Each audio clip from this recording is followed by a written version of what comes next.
Eto na mga kababayan, may masamang balita po dito kay Kiko Barsaga at Attorney Trixie Angeles.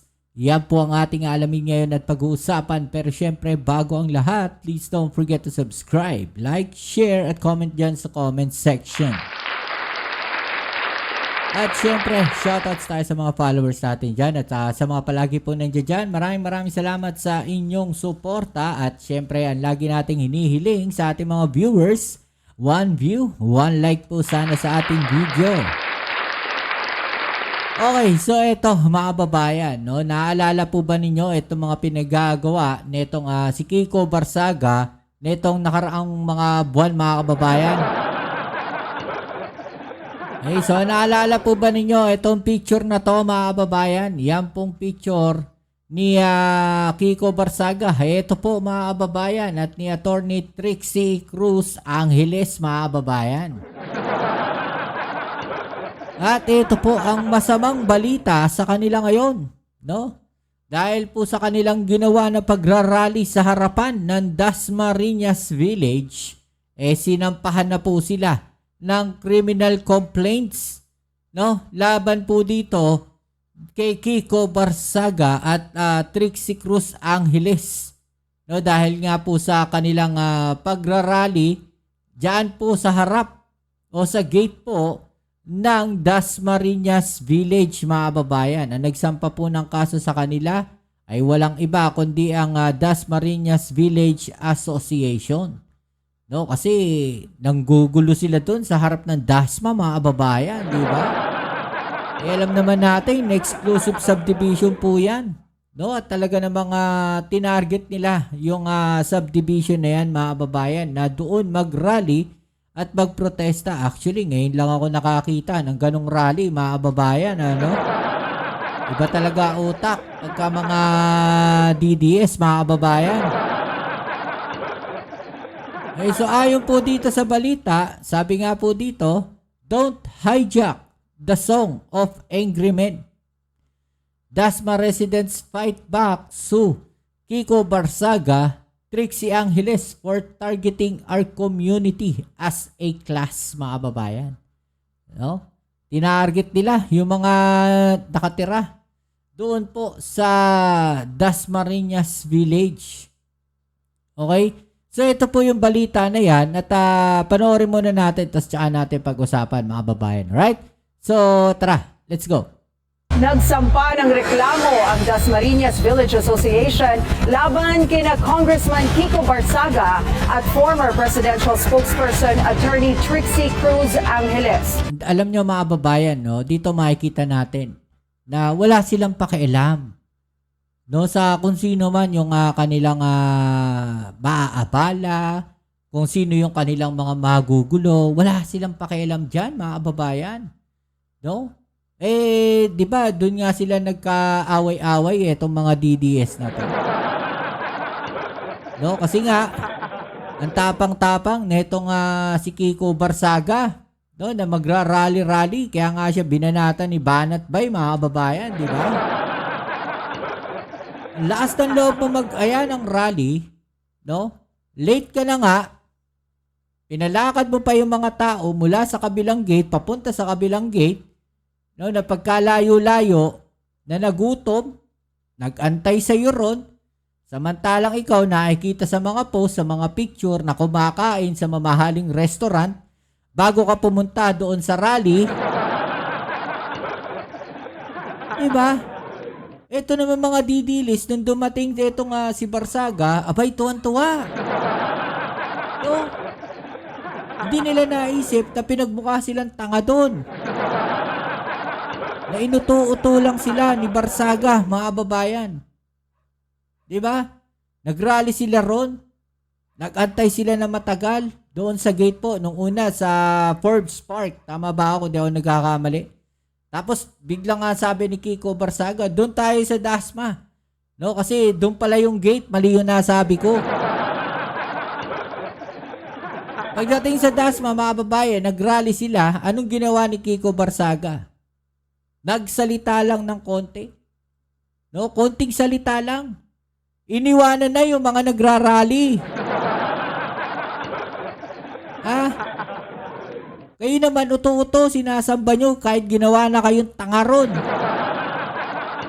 Oh, Kaugnay ito sa ikinasang kilos protesta malapit sa Dasma Village at EDSA Buendia Gate sa Forbes Park bilang pagkondena sa umano'y korupsyon sa gobyerno. kung kayo magrarally, ang daming pwedeng pagralihan na lugar. Hindi dyan sa harap ng mga villages. Pwede kayo sa HS Shrine, hingi lang kayo ng permit. No? Pwede kayo sa Manila, hingi lang kayo ng permit. Diba? Sa totohanan nila, galing na sila dun sa mga rally na yun eh. Diba? Hindi pa sila nakontento. No? Nanggulo pa sila dito sa Dasma Village. O ngayon, binueltahan kayo.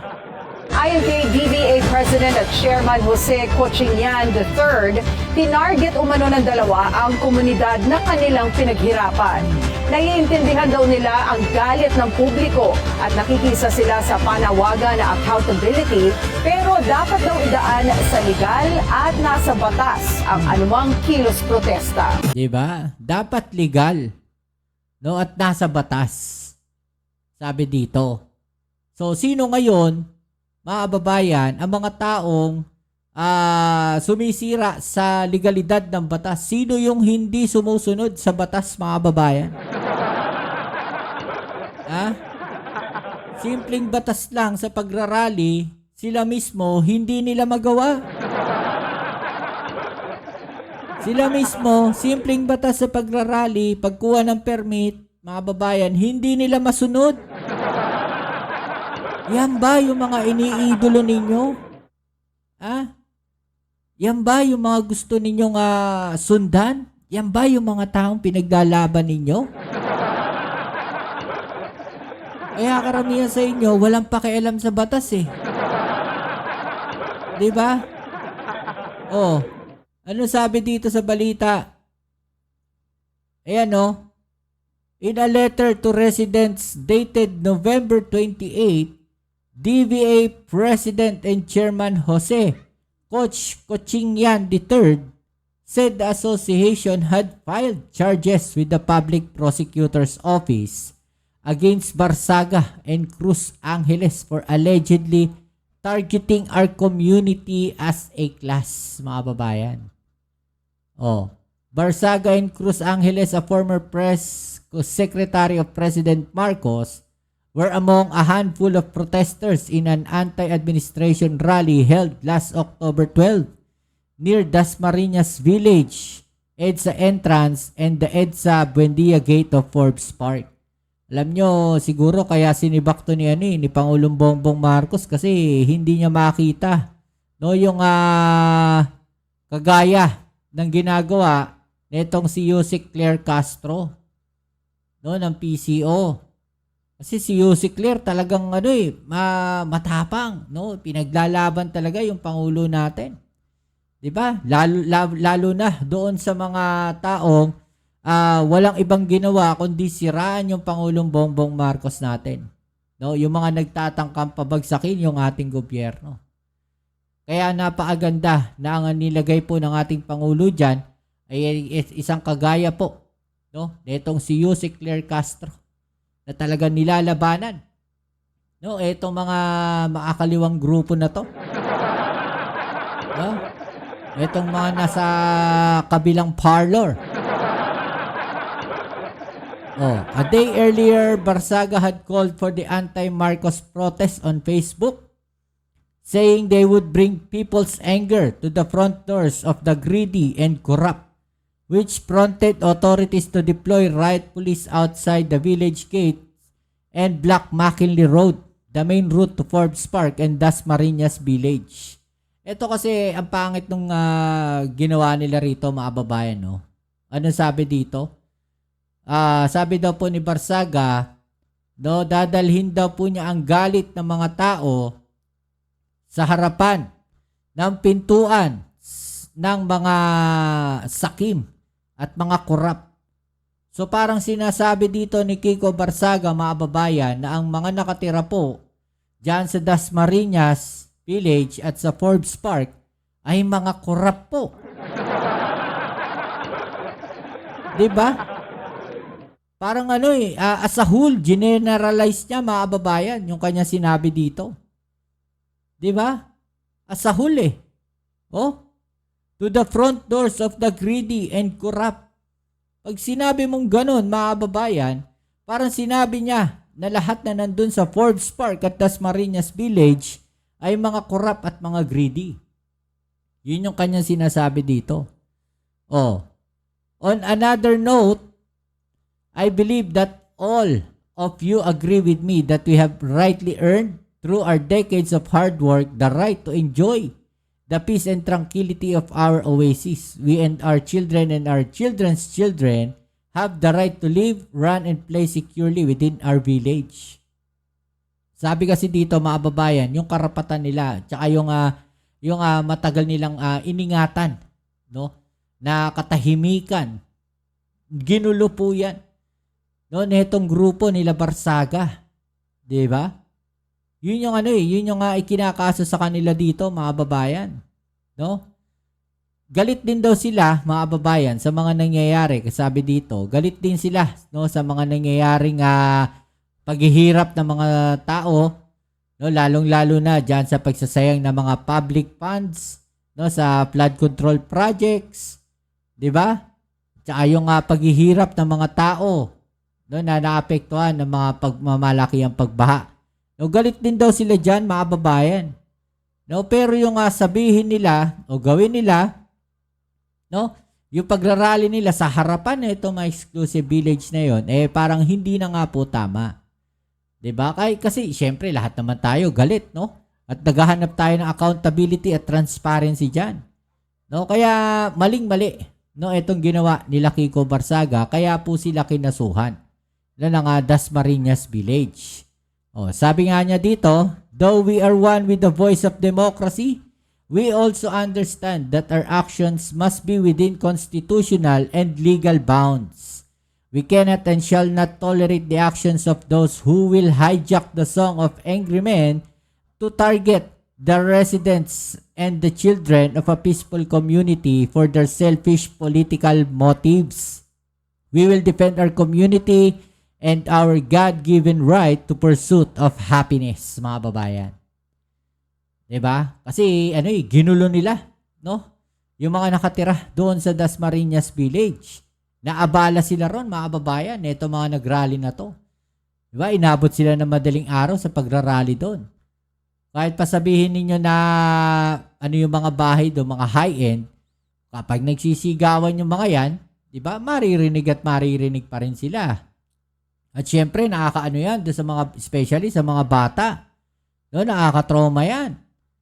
Kasi magugulat sila bakit all of a sudden may nagrarally dito? No time na yon, usong-uso yung mga balita sa ibang bansa, di ba? Na nagkakagulo. Parang ganun kasi yung gustong gawin nito nila Kiko Barsaga. No, napasukin. No?